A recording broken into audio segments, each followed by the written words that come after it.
spot inspection na ginanap sa PAO Santiago City District Office. Sa Santiago yan, ha? City, sa lalawigan ng Isabela! Tunghayan po natin ito.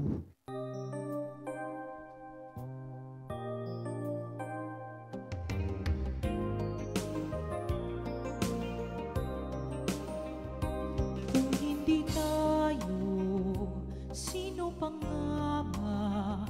Bayang Pilipinas, pagkaganda, magmamahal at kakalinga. Kailangan may mangunguna katulad mo'y isang agilang Pilipan, kahit na mag-isa. May malasakit sa tuwina, may tapang para sa hustisya. Pilipinas, Pilipinas, isulong magandang bukas. Kahirapan ay magwawakas upang kaunlaray. Napaka-thankful namin kasi in the first place, yung bisitahin ka lang ni Chief, napaka-privilege na para sa distrito na mabisita niya. When it comes to emotion, talagang mix kasi aside from the fact na nakikita namin yung pakikipaglaban ni Chief para sa opisina namin, nakakatuwa, yung hirap sa field na maghihiring ka, parang ganun, nawawala lahat na parang na-rejuvenate ang feelings ng mga kasama ko dito.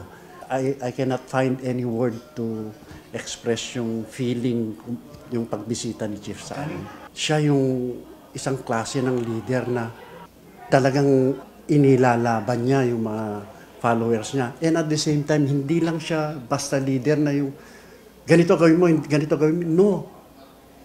He set it by example. Ginagawa niya.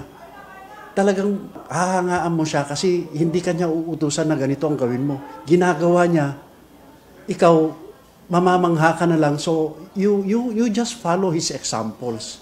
Kaya, aside from the fact na napakataas ng integridad ni Chief Acosta, napakatapang pa niya. Kaya doon ako saludo sa kanya. In fact, maplano ko na rin sanang lumipat sa either dito sa prosecution or sa judiciary. But then, habang nandyan si Chief Acosta, parang nagdadalawang isip ako, dito ako. Baka tingin ko, baka dito na rin ako magre-retire. Chief, thank you very much sa pagdalaw niyo. It is a big privilege. Pilipinas, Pilipinas, isulong magandang bukas. Kahirapan ay magwawakas upang kaunlaray. Malasang Pilipinas, isulong ang magandang bukas. Hustisya kontra karigatan! Hustisya kontra karagatan!